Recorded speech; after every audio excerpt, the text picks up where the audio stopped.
Hi, my name is John Elliott. I'm a makeup artist in Hollywood. Been a makeup artist for almost 40 years now. And I'm sitting here with Kathy. Hi. Hi, Kathy. And we're going to go over a little bit of learn how to do airbrush makeup. Okay. But before we start, are there any problems that you have applying your makeup? Yeah, when I find when I'm putting the makeup on, I don't get it to cover the wrinkles around the crow's feet around my eyes and around my mouth from years of smoking. And so, and I have some freckles on my cheeks that I like to conceal, and I do have trouble getting those to go away. Okay. Well, you know, the nice thing about the airbrush is you get a very fine spray. And that very fine spray gives you very even coverage. And if we put a little bit of moisturizer down first, it softens everything, and then the coverage just emulsifies, and it will help quite a bit to get rid of that look. Okay. So why don't we start? We'll put a little bit of moisturizer on, and we'll go from there. Okay. Make sure anytime that you're going to use an airbrush that whatever you're going to put through it, you shake very well. Okay. Because it has to be thin enough to go through the airbrush, so you need to make sure that it's mixed and doesn't separate. Oh, okay. And you only need a couple of drops. It's, you know, see, look at that. Oh, There's okay. only like 2 drops in there, and that'll be enough to do your whole face. Wow. Okay? Now, when you do airbrushing, I like to keep a nice, gentle flow. You feel that?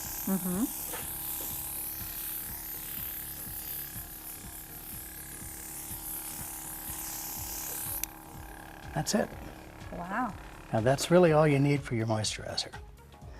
Now the next thing that I would do, let's take maybe a shade lighter than your base, than your normal foundation color, and let's do a little bit of correction, maybe around here, and we'll just put some lighter colors in.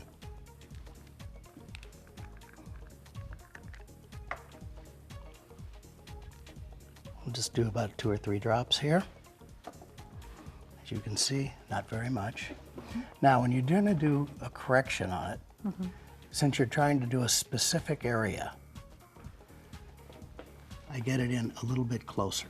Okay. So, and you never pull it back very hard. Now, you can feel the air coming through the airbrush now with nothing else coming through it. When I pull back a little bit, it starts coming through. Now, do you feel the difference, the moisture? Yeah. Let's just get a little bit around here. A little bit around here. A little bit underneath here. Maybe a little bit up into here. Let's do a little highlighting in there. A little highlighting in here. Get a little of this redness out of here. A little bit out of there. And a little bit there. Okay? Okay. Now, I pretty much used every bit of that. But what I didn't use before we go to another color, I should just run out of the airbrush. Oh, See? okay. So you see what just 2 drops of that did over your entire face. Now what I'm going to do is I'm going to use the airbrush itself without anything through it to make sure that everything is dry. Because you don't really want to spray wet over wet, because you're going to end up getting a buildup. It's going to end up running on you or anything. And the one thing that you really need to remember with an airbrush is that you use very fine applications. If you need more, let it dry and then apply more. Don't try to build it up like you do with a spray can of paint. Oh, okay. Because, well, I'll show you. Actually, why don't I just show you? Okay. If we take a foundation, like your foundation, and I'll put 6 or 8 drops in there like that. Okay. Now, let's just take a white piece of paper. And if you can see, there's air going through the airbrush now, but nothing's coming out. Right. Now, if I take and I pull back just a little bit and I keep it moving, you can see Wow. something comes out. Now, if I hold it in one spot and pull back hard, you can see what happens. You don't want that.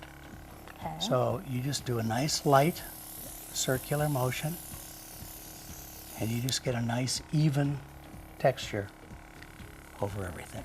And if you need more, when this is dried, you can add another. Oh, okay. And you can get as much coverage as you need, but you just need it a little bit at a time. So now let's work on the face. Nice, slow.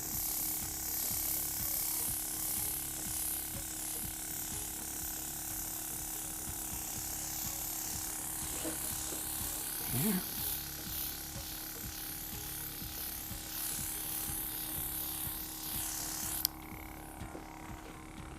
Shut your eyes for 1 second. I'm just going to do your eyelids. Now I'm going to put a little bit more in because there's a couple of areas that I would like to cover a little bit more. You have enough coverage on most of your face, but there are a couple areas that could still stand just a little bit. Okay.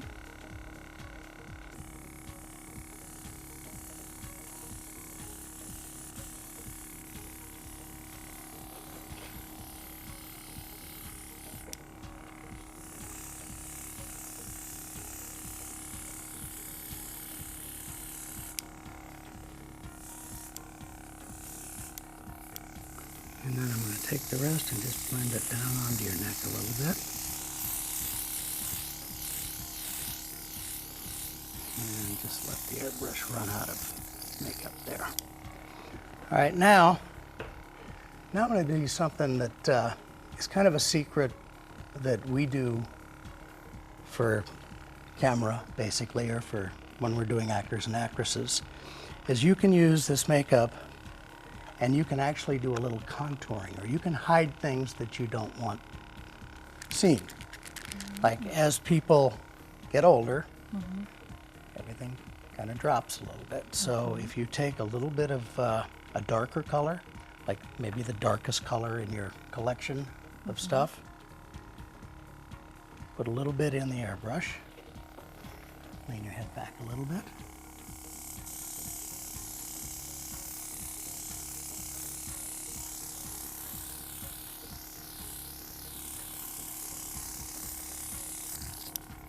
See, relax.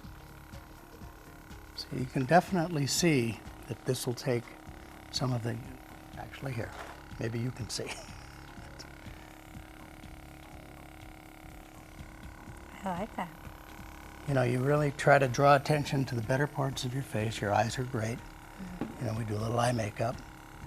And now the other thing that I can do is I can take a little shade that's lighter, like we use to do your concealer. Put a few more drops in. Let's do your cheekbones. Let's just do the high parts of your cheekbone. On top here. Give you that nice high cheekbone look. Now that we've gotten rid of that, let's draw the attention up to your eyes.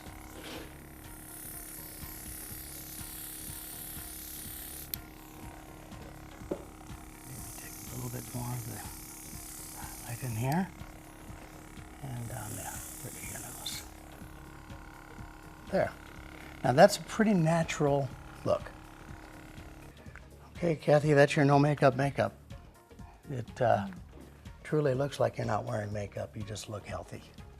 Very nice. You like that? Very nice.